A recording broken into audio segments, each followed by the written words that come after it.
Hello and welcome to this episode of the Unnoticed LinkedIn Safari with me here, Jim James in the UK and Simon Chappuzeau in South Africa. Say hi, Hi, Simon. Jim. Hi, Jim. Well, look, we've managed to get to session 7. Tell us today, what are we going to do to help us progress the use of LinkedIn to promote my book, The Unnoticed Entrepreneur, and my profile, and basically get LinkedIn to be a useful platform? Yeah, so today we're going to circle back to your posts and the content you have been publishing. And today is an interesting day because I think we are now at a stage where we can start building what I call the content library. And the content library is a great thing because it allows you to recycle content and have a body of work that you can use with a consistency and a clarity of message. And we're going to look into this. You did 2 slideshows over the past 2 weeks. So we're going to review these. We're going to look into a framework, how you do these slideshows. And we take a quick look at the numbers that we have achieved over the past 4 weeks to put what you've done into a perspective, with your reach. Okay, that sounds great. And I see today you're back in your studio, so we're going to not have the problems that we had last time. So, Simon, I think we're making some progress. So why don't you take over then and share with us what you'd like us to learn? Absolutely. So let me share my screen with you. And let's start with a really quick recap of what we've done over the past 7 weeks.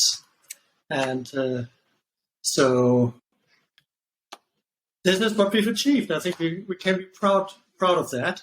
So we have rewritten your profile. You've written a new about text that I think is much clearer. We have, and this is important, we have reduced the time you spent writing posts because we have reduced the total number of posts. Remember, you published like 3 or 4 posts a day. We've cut this down to 1 post, giving you more reach. We've stopped you posting groups, saving you again time. I think you mentioned you spent about an hour a day cross-posting in the various groups. And so we saved a lot of time here. And the big news is we've done all of that while maintaining the impression numbers. So instead of having a lot of posts across many channels, we have few posts in one channel, and we get basically the same number of impressions. And I've pulled the overview for the past 4 weeks, and you can see it's a steady line.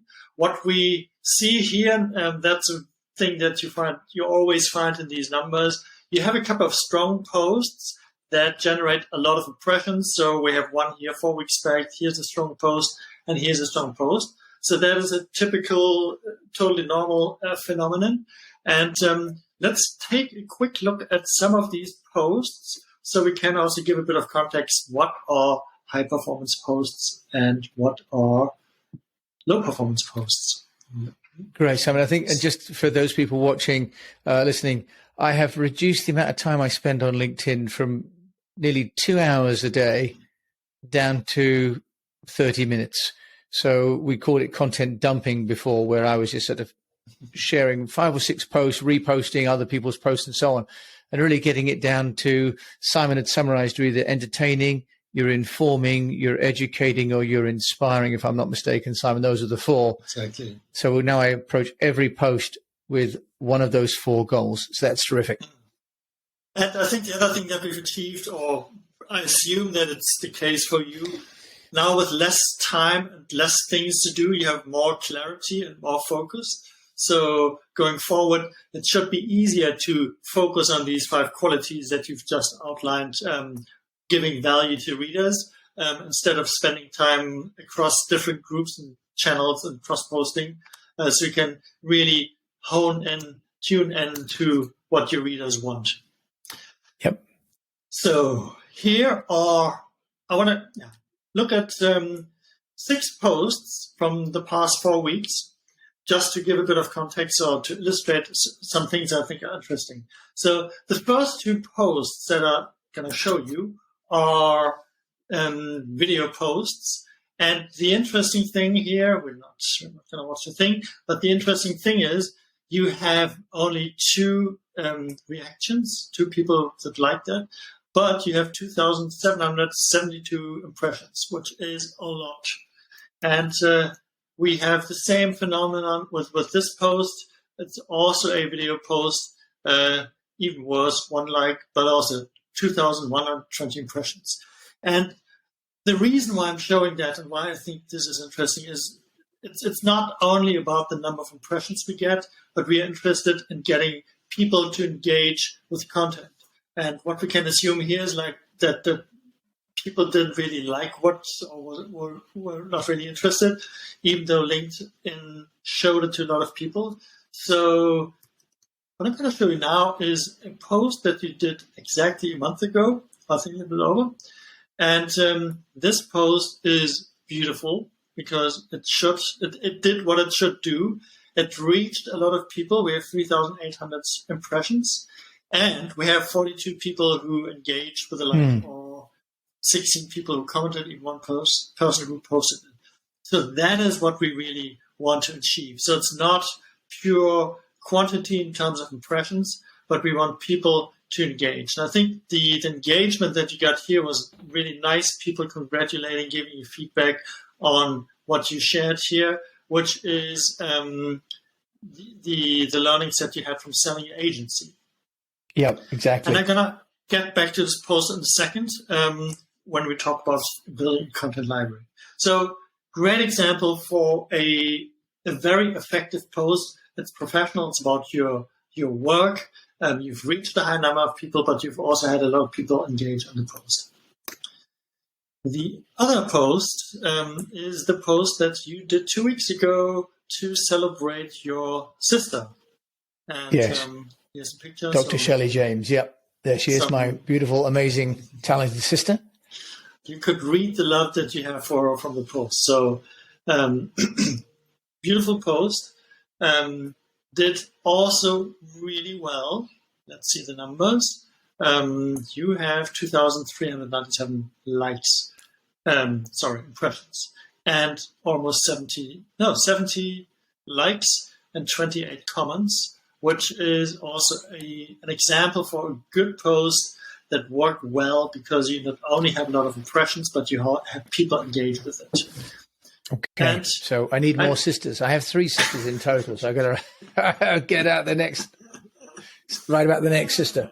Sisters, but also I think the interesting thing with this post about your sister and the other post about you selling your agency is that they are in a certain way different but similar.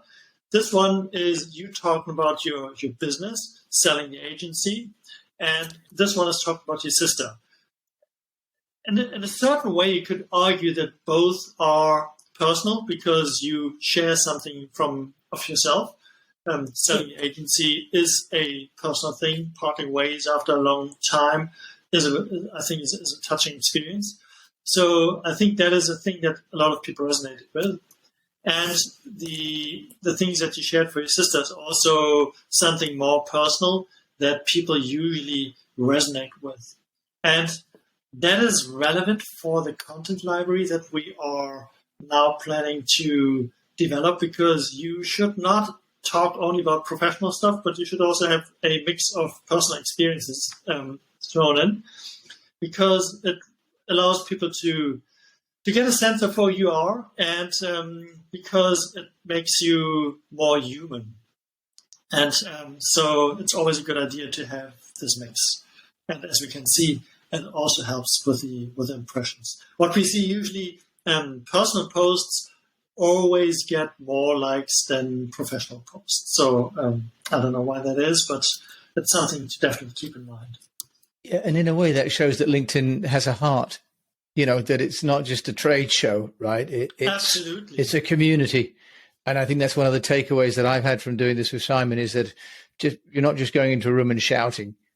You need to go in and participate and listen and engage, and it's exactly one of the same when you go to a meeting, chamber of commerce, or some business meeting. You don't come into the room and sort of with a megaphone shout out what you do, but you sort of mingle with people. Maybe you have a glass of water in your hand, and the first thing you ask is probably, what do you do? What's your name? Where are you from? And only after a while, so it becomes maybe more business-like. But the first thing is always like checking out the person. Do I like that person? Do they have kids? Are they married? So it is what we like as humans. No. So it's a good lesson to learn. So back to the other presentation. So now that we have saved a lot of time, minimized the work that you do, and we've had some learnings in terms of the content performance. We can move to the next stage, which is honing in on your one post type that really works nicely. And I found that maybe I'm a bit of a nerd, but the interesting thing, what I saw with your sister's post was that it had an amazing number of impressions and likes, and it was published, I think, this day here. But the interesting thing is that it was not a fast-burning post that sort of gets all the impressions in one day. And those are usually the posts that are more engaging for people or more interesting. So it's sort of a post that is being shared from person to person, and sort of like handed forward, which explains that you have a rather shallow curve here. So it's not a strong spike, because this post gained impressions and likes over days and days. Yes, it was interesting that actually. And I once had a post about my African wife and her parents staying with us. This post didn't take off for a couple of days.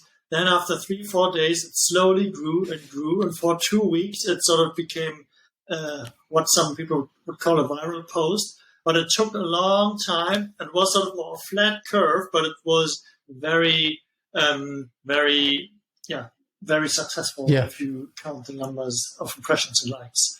So that is one interesting thing that I saw with your post. And the other thing, what we can see here, that is the first slideshow that you did about last week. And again, you can see with a slideshow, usually you have a spike in impressions. It's strong one day, and then it usually dies out. And you can see the same phenomenon here, that it went down quite fast. So there's a bit experience share on LinkedIn. So as we said, so we've saved time, and we've settled on a high reach post type, which is slideshows. And you've done a slideshow last week. We're going to look at that in a second, and we're going to analyze that in terms of what you've done there and why that has worked so nicely. So great. As I said, going forward, our focus is to build a content library. And maybe you want to say a couple of things about your book, so listeners have an idea, because you wrote a book. Yeah. You've interviewed 50 entrepreneurs. Maybe you want to show that again. Yeah, there you go. This is the Wiley published Unnoticed Entrepreneur. The camera's struggling to... There we go.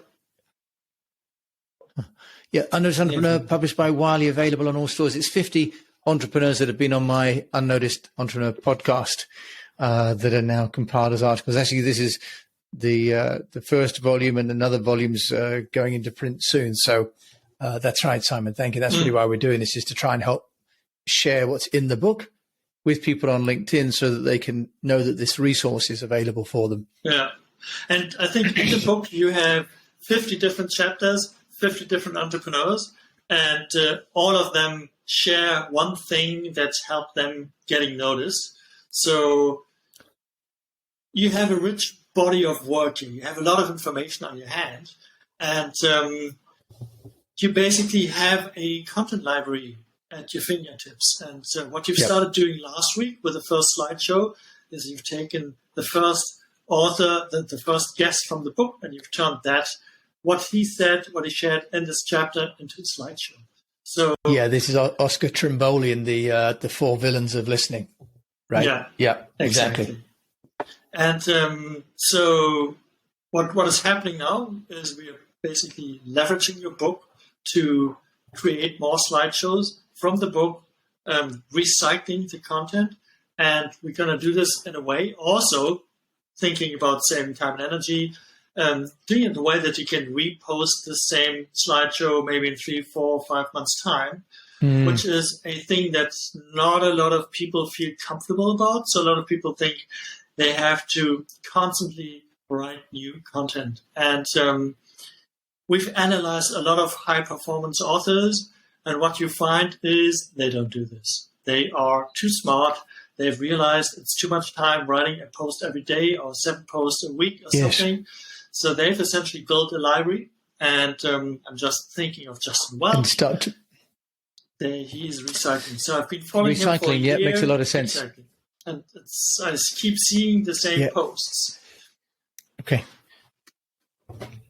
So let's get back. Yeah, and so I went into Canva and I created a template. Simon originally said that the template I had, where I had the red, the gray, and the white, which is the sort of colors for the unnoticed, was too many colors, so too much of a distraction. So I made it just a white text on black background, just one standard, using Bebas New as the font and Aileron as the secondary font. So it's worth just thinking about the corporate identity of it, so that you don't try and recreate slides that look different every time. Exactly. You want to have a corporate identity. And I think in your case, the great thing is you have a book, so the slideshows you create can tap into the visual look and feel of the book, which sort of elevates the value of the slideshows. So coming back, so we are now on the way of building a content library, leveraging everything that you have in your book. We do this with high-reach slideshows. And the one thing that is always the question, when should you do a slideshow? Because it happens now that you see more and more people do slideshows, and very often you feel like, why was that a slideshow? I mean, it's nothing you could have not said in the post. So I put together the simple rule when to do a slideshow. And the first rule is, if you have a post and that doesn't fit on a phone screen, it's too long, you want to keep it short. Right. And so that's not very long, is it? Yeah. Try to shorten it. If you have to swipe down to read it, it's too long. And only if you can't make the post any shorter than it is, you should think about turning that into a slideshow. So it's really something that you want to use when you have enough content to really entertain and engage people. If people feel that you do this just to make them swipe to your slideshow, they are not gonna like it. I just did a quick look. It says that it looks like 5 lines of text is about all you can get onto the phone before people have to start to scroll down. So if you've got more than 5 lines, then you need to think about your. Yeah, I just did a quick look online, Simon. So there we go. It's a hard stop. Yeah. Yeah. So, and yeah, it's. I think brevity is the key on LinkedIn. So what we see, a lot of people have long posts, which is hard to read. Again, imagine you're in the subway, London. You don't want to read like a whole wall of text. You if it's 5 lines or 10 lines, okay. But anything longer than that, people are probably going to just skip and drop off. Yeah, exactly. So five lines after that. Now, speaking of 5 lines, Simon, we've got to keep an eye on the time because you and I only have half an hour. We're at 19 minutes now. So, this is great, but it's got to keep us moving. I'll stop interrupting. Now let's look at your 2 slideshows so people know what you're talking about. And once we've analyzed these, we can then come back. So this is the first slideshow you did back last week. Some viewers might remember that from seeing. And as we can see, great numbers, 3,300 impressions. That's phenomenal. You have 12 people who liked it, 6 people left a comment. So that's really good, considering also that is your first slideshow ever. And then we have the second slideshow that you did this week, which is still quite fresh, so we don't have quite the numbers. But also we have 583 views, impressions, which is compared to what you had before we started working together. I think you on average had like 50 to 100 impressions per post. So one post, more reach, which is great. So Well, I think it's also making my profile look a little bit more interesting. I think just cosmetically, it's all looking a little bit more interesting than what I had before, a little bit more structured. And also you've chosen a style where you crop the images, you have one color as a background. So that already signifies that it's sort of like an eye catcher, but it also signifies that there's more probably that you want to check out and then you see it's a slideshow. Yeah. So let's quickly go through this, just so we get an idea for the structure. So here the opening statement, 74.9% of people think we are above average listeners, which is a contradiction in itself. You have sort of a good catching image here, and then you basically walk through the individual aspects. The problem, people have not taught how to listen. And here you jump back to Oscar Bowley as the interview guest in the book for the chapter. And you make the statement that there is a price to pay at work if we are bad listeners.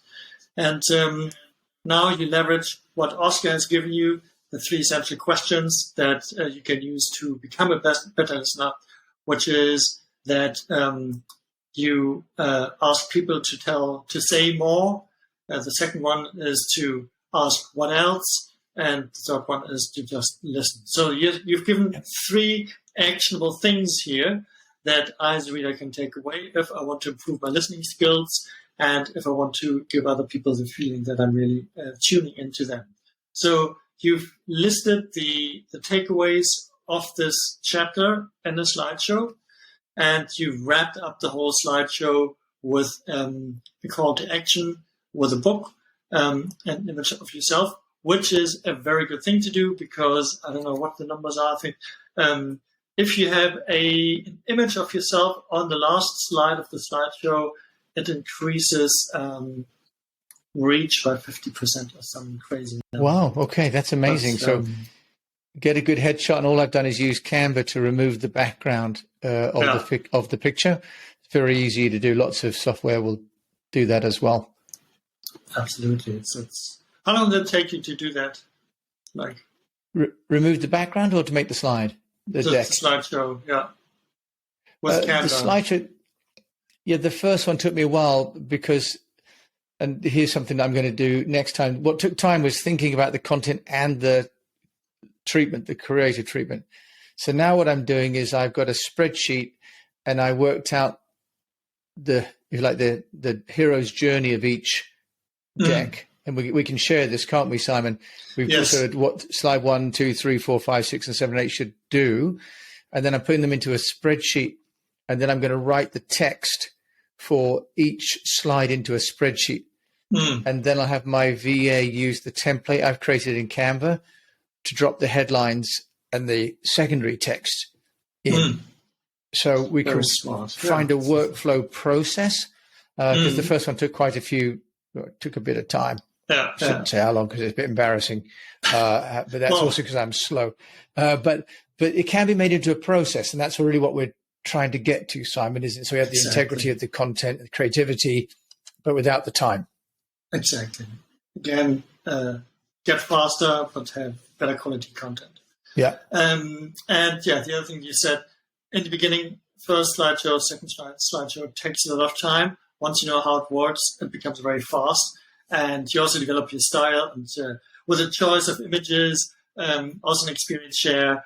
I have, I think, 20, 30, 40 images that I reuse stock photos, and I'd have them in the back of my head. So whenever I do a slideshow, I already know what images I want to take or how I can use an image to make a statement more funny or contradictory or something.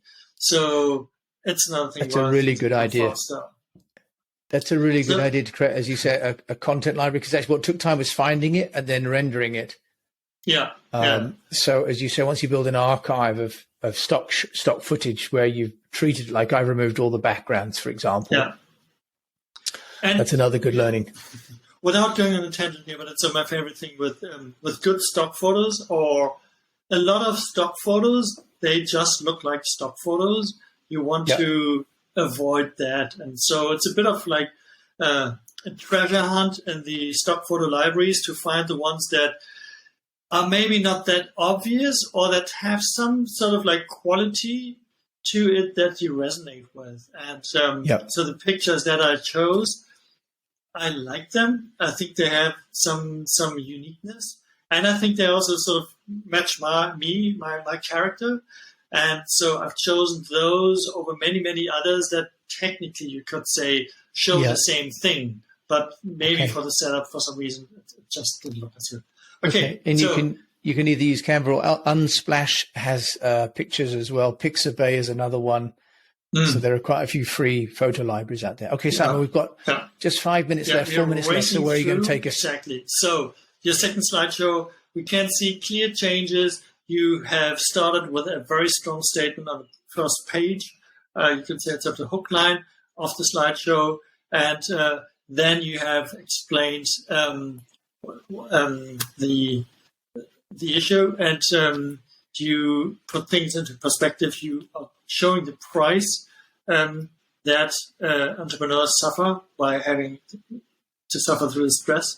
And you introduce a mentor, or you introduce a person that has a solution to this problem. And that is sort of tying into the story arc that you mentioned earlier. Yeah, and that's, this comes from then Mason Harris being in the book, and Mason then reposted this post to his network, which is the first time really that's happened. So that's a real indication that we're moving in the right direction, because he liked the post enough to repost it and to schedule a call with me again this week. That's a whole new avenue. Once you get people to repost your posts, then you are on a winning lane, because it helps you reach massively, and you can tap into other people's audiences. So quick back here, you've basically taken, you took the content from your chapter in the book, which is sort of the what Mason Harris teaches. You transferred it into the slideshow, and it's his chutzpah philosophy. You've broken it down. Every letter you can see CHUTZPAH.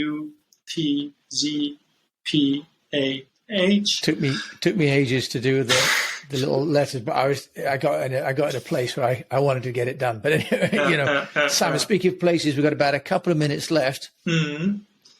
Okay, so that is the slideshow where you summarize the chapter. You end it with a call to action, with a picture of yours. And what I want to show our viewers is the